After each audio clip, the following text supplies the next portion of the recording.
Go ahead.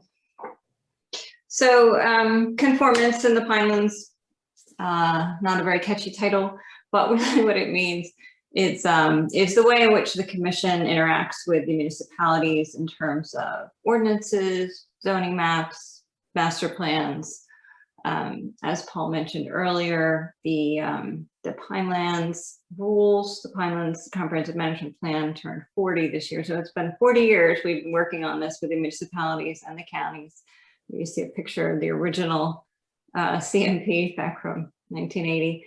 But what the CMP and actually the Pinelands Protection Act itself both require are that all municipalities and counties in the Pinelands area revise their master plans and land use ordinances to implement the objectives and the standards and all of the regulations that are contained in the Pinelands Comprehensive Management Plan. And that process, which we call the conformance process, was largely completed in the early 1980s with most municipalities and most counties. A handful of municipalities took longer, and the last one of the 53 municipalities had their master plan and ordinances certified in October of 2013. So as of that date, the commission has now certified, which is just another way of saying approved, the master plans and ordinances of all 53 Pinelands municipalities and all 7 Pinelands counties. So that means the commission's made a finding that the master plans and ordinances of those communities are consistent with Pinelands regulations.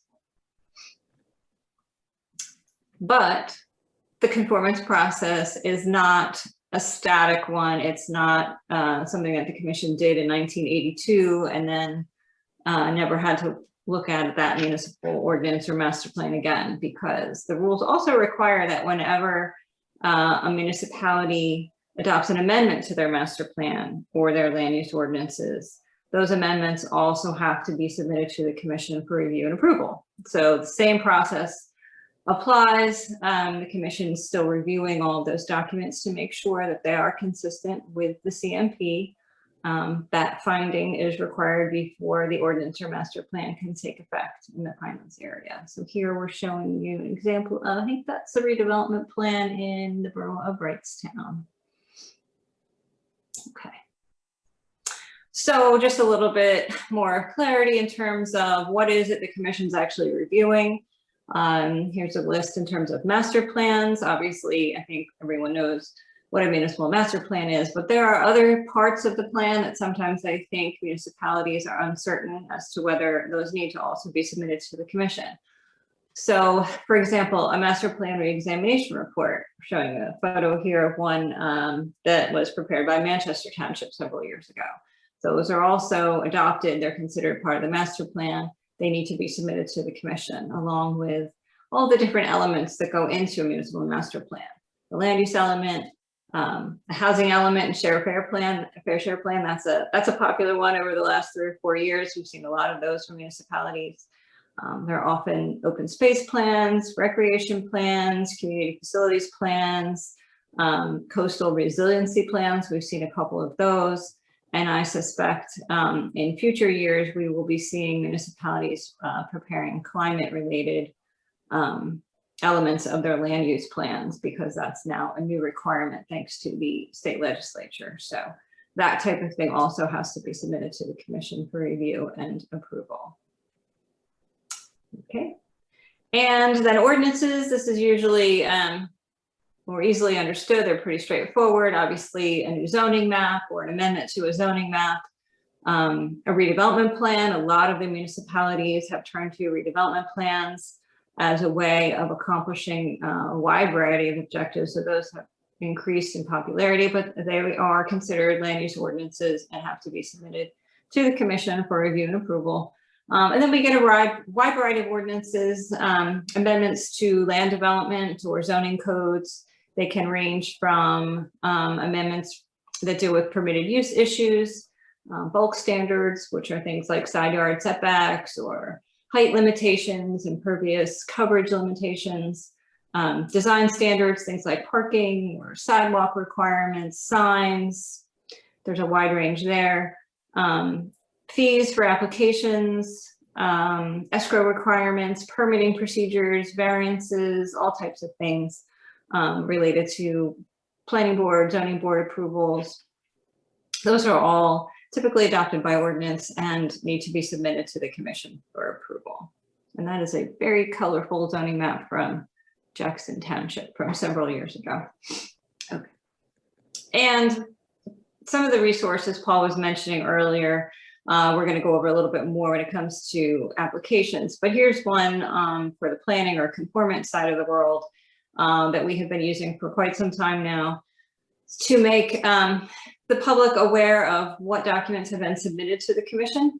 So we post this list on our website. It is a rolling list, so every 6 months it's updating, so it's only showing things that the commission has received and is reviewing within a 6-month period. But it's a list of anything we've received from any municipality in the Pinelands area, whether it's a master plan amendment or an ordinance, whether it's been adopted or is still in draft form, or it's been introduced and not adopted yet. You can look here to see what it is the commission's reviewing. So if you ever have a question about whether a municipality has submitted a certain ordinance or master plan to the commission for review, this is a good place to check first because it's an easy way to see whether we have it. There'll be a short description on here and it'll show the date we received it. Okay.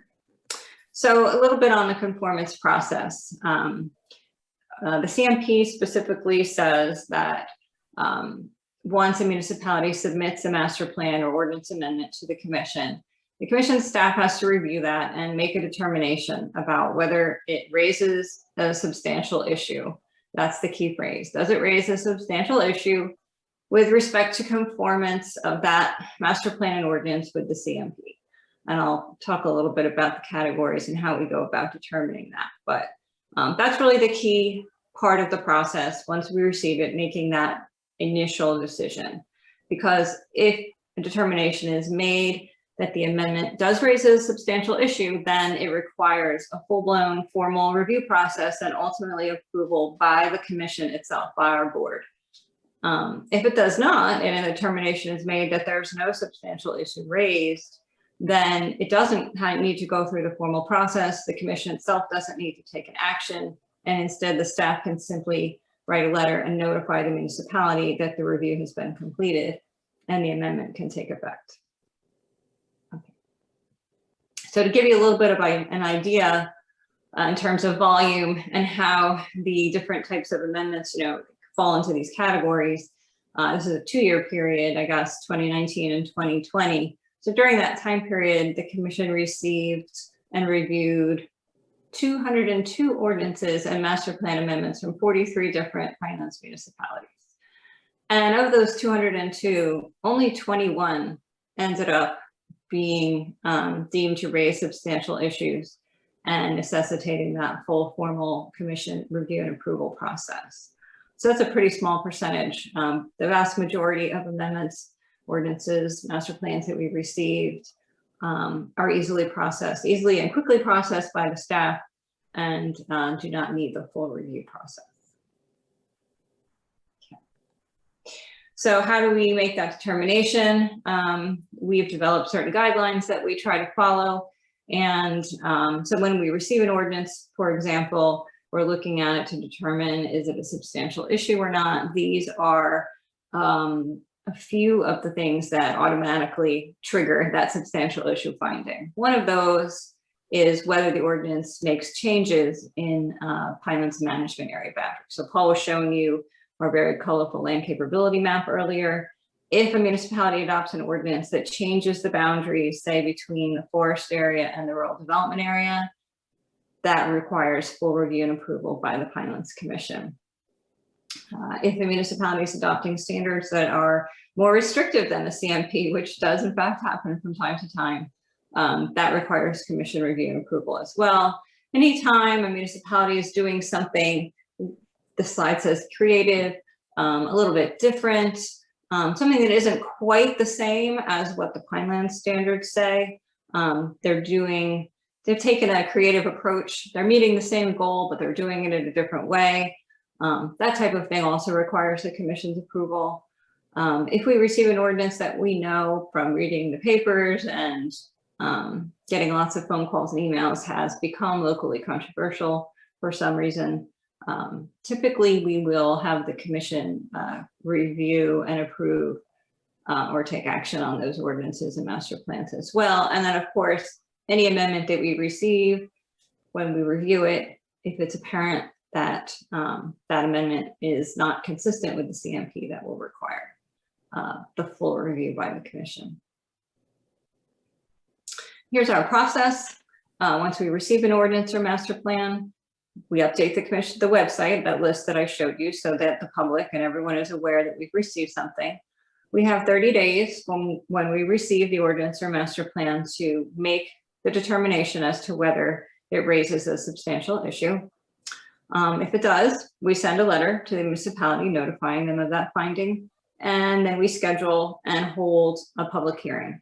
Lately, those hearings have been conducted remotely, but most often we hold them at the commission office.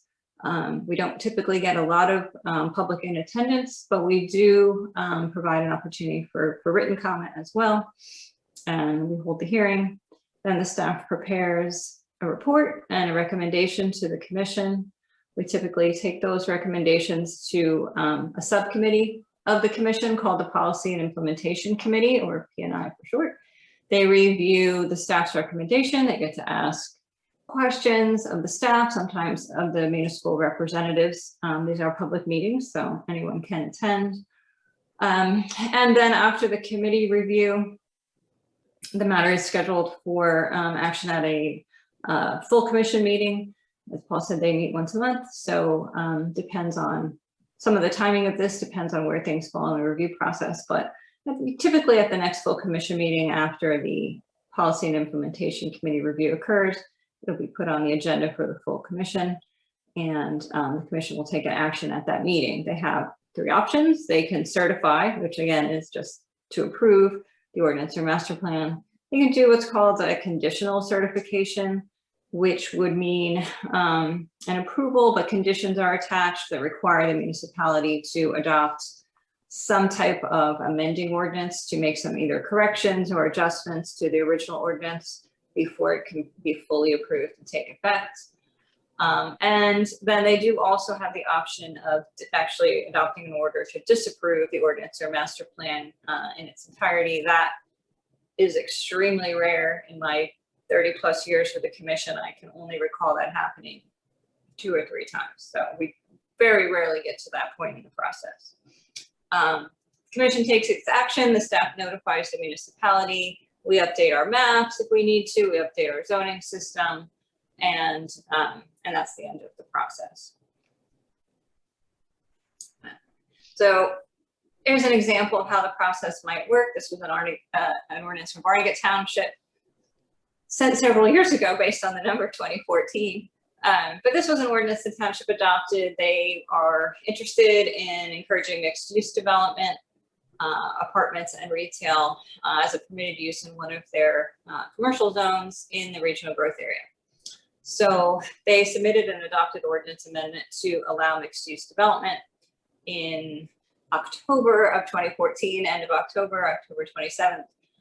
You'll see here, we made our substantial issue finding on that ordinance 2 days later on October 29th. And the reason we were able to do that so quickly is because we knew the township was working on the ordinance. They had in fact sent it to us for an informal review a month or 2 in advance to make sure that any concerns the commission might have were addressed up front in the ordinance before it was introduced and adopted. And that's something we always highly recommend that municipalities and their consultants do. We are happy always to review and make suggestions or identify problems ahead of time so that we don't get into the situation where a municipality has introduced or even adopted an ordinance that we didn't know about. And if it arrives at our office out of the blue and we didn't know about it, and perhaps there are some issues in terms of standards that are missing or a zoning change that isn't quite consistent with the CMP, we hate to be in that position to have to tell the municipality after adoption that something doesn't work and needs to be redone. So we really do strongly encourage towns to take advantage. Just email us, call us, send us draft documents. We're happy to review them in whatever form you have, and provide feedback and work with you to make sure all the issues are ironed out ahead of time. So in this case, Barnegat had done that. We knew the ordinance was coming. We knew what it was going to say. We were able to make the substantial issue finding very, very quickly. We then progressed and scheduled and held our public hearing also very efficiently. The hearing was held just 3 weeks later in November. We submitted our recommendation to the Policy and Implementation Committee. Unfortunately, timing issues prevented that from happening in December. The committee typically doesn't meet in December, so we had to wait till the end of January. But then the commission itself, the full board, certified or approved the ordinance at its meeting in February. So that's like 3.5 months. Would have been quicker if meetings had occurred in December. But this is just an example of how quickly the process can actually move if the upfront work and consultation and communication has been done between the town and the planning staff. It really can go, this part of the process really can go pretty quickly. Okay. Oh, and there's a photo or a concept drawing of what the mixed use project in Barnegat Township ultimately looks like. So, okay. And so that's the substantial issue process. Much more efficient, if you will, is what we do when we determine that an ordinance raises no substantial issue. So here you have examples of things, types of ordinances that typically raise no substantial issue. When a municipality is adopting an ordinance that responds to an amendment to the CMP, it's going to talk a little later about stormwater amendments to the CMP. So here's what we're talking about. We amend the CMP, municipalities typically have to adopt amendments in response to that. When we receive those, we deal with those as this no substantial issue category. Certain zoning changes, changes in permitted uses, lot area requirements, revised bulk standards, so a new setback requirement, for example, application checklists. This is a popular one, affordable housing development fees, all kinds of design standards, municipal procedures for applications. They're all examples of things that we would deem no substantial issue. Okay. And then procedurally, once that decision's made and we update our website, we will send a letter to the municipality within 30 days of receiving the ordinance, usually more quickly than that, but it can take up to 30 days to let that municipality know that we're done with our review. The ordinance raises no substantial issue, and it can take effect. We do update the commission so they're aware of those decisions that are being made, and that's the end of that process. And then the third process for ordinances that really have no relationship to the CMP, no concerns at all, we call those no issue. Those are things like typically an application fee, an escrow requirement, the municipality is making a zoning change, but it's outside the Pinelands area. They're codifying their ordinances, or my favorite, the traditional example we give is they're adopting requirements for dog licenses. Other examples would be noise ordinances. There's a whole variety. Those are things that really don't relate to the CMP much at all, and so we deem them no issue. And I think the last slide shows the process, which is very simple. We get the ordinance, we look at it, we do update the website so the public will be aware of what we're reviewing. We send our letter to the municipality again within that 30-day time period to say no issues are raised, no further reviews required, and the ordinance can take effect. This is a little twist on the conformance process that a lot of municipalities are not aware of, comes straight from the rules. And basically what it's saying is that if a municipality adopts a master plan or a master plan amendment or a master plan reexamination report, that's fine, and it should be submitted to the commission for review and approval. But if that document, if that master plan, typically this happens with land use elements, if it recommends zoning changes, if it recommends the adoption of implementing ordinances or redevelopment plans, then the commission staff has to write back to the municipality to say, we've received your master plan amendment, we've reviewed it. If there are issues, we will point those out. but we are required to say that it's incomplete and we can't proceed with our review and approval process until the town has actually implemented it. So if it recommends zoning changes, the governing body needs to adopt those zoning changes by ordinance and send them to the commission so that the ordinance and the master plan can all be reviewed and approved as a package. So that's just a little twist on the process, but it is an important one because it does come up. There's often a delay between adoption of a master plan amendment and implementation by the governing body. So that's, I think that might be it. Yep, that's the last one.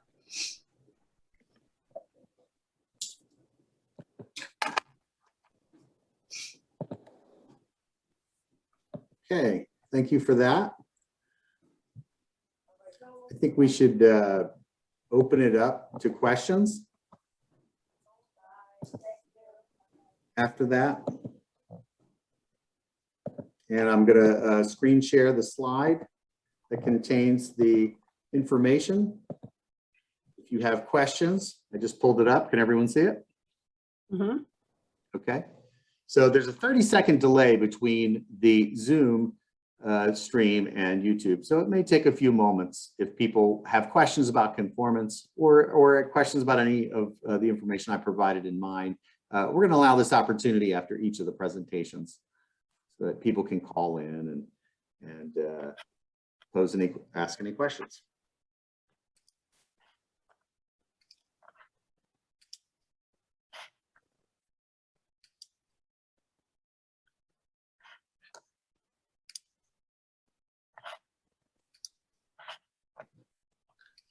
Okay, so if anybody has any questions, the information, the number and the meeting ID number are on the screen. These would be questions that pertain to the first two presentations. There'll be a presentation on regulatory programs and our development application and review process coming up next. And then after that will be a presentation on stormwater management and some newly proposed amendments to our rules pertaining to stormwater management. After that, you can ask questions at that time. We'll leave it open a few more minutes.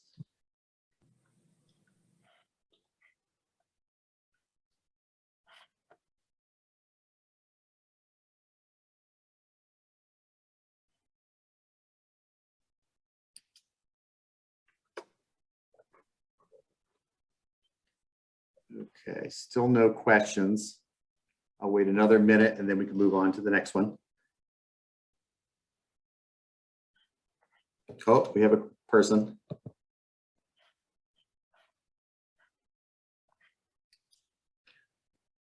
Good afternoon, caller. Can you state your name for the record?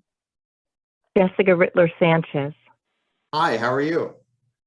I'm fine, thank you. Thank you for calling. You have a question? Yes, actually, I hope this may be a little premature, but I have another appointment and I won't be able to stay on for the whole thing. I'd like to know what the relationship is between the Pinelands Commission and DEP. Okay. Sue, do you want to help me with that one? We're two separate agencies. Right. I mean, there's a formal answer, which is the commission is a separate and independent state agency, and DEP is its own, state department. We are often described as being in but not of DEP. But so, I mean, that's sort of the formal answer, but the commission is independent. We have our own regulations. We have our own budget. We have our own offices. We have our own state appropriation.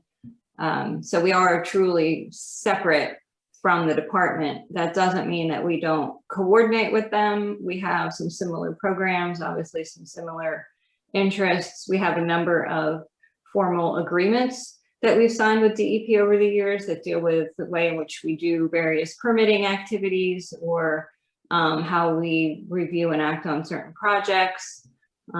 But so it's, I'm not sure there's a quick and easy answer, but we do closely coordinate on a number of activities and programs, but we each have our own separate authorities and rules. So your state, you have your separate appropriation. It's not part of DEP's budget. Correct. Okay. And when it comes to how the state parks and forests are managed to protect them. Do you get involved with DEP on those issues, like off-road vehicle work, things like that? Well, so the commission does require any development in the Pinelands area requires application to the commission, and development, as you'll hear from the next presentation, is very, very broadly defined. So forestry activities are defined as development, for example, and applications for such things are required, whether the application is on privately owned land or on state or county or municipally owned land. So if activities that constitute development are being proposed by DEP, for example, in one of the state forests, there is a requirement that they apply to the commission for approval. So there's that element. There's the application review. Forest stewardship plans, that's often one that we're involved with. There are a number of types of projects that we typically do have to review and take action on, even though they're on DEP or state-owned property. And okay.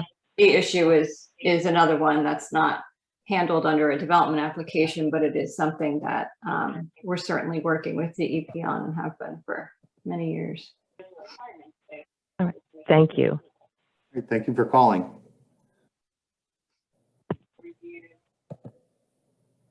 Okay. We have another caller, I believe. Hello, please state your name for the record. Oh, yes, I'm sorry. I guess there's a delay. I was listening to the other question. My name is Maria Littles. Okay, thank you for calling. And what is your question? My question is, are there sample ordinances available in case there are issues a town has that may be similar to one that was, that another town had that was resolved? No, that is a great question. And I think the answer is sometimes yes, there are.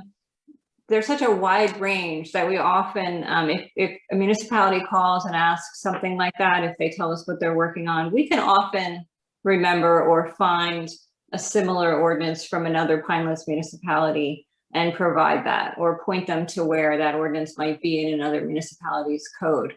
The commission itself does prepare model or sample ordinances on occasion for specific topics, in which case we try to tailor them to each specific municipality and send them out. But your question's great. It's something we've thought about doing over the years, maybe making a repository of interesting or model or sample ordinances for towns to refer to. It's not something we've done recently, but I like the idea.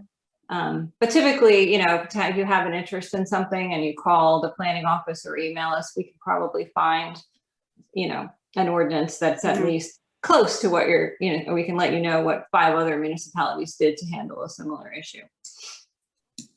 Right. And this specifically had to do with, with like invasive plants and how, that could be handled if it's, maybe causing a problem in that area.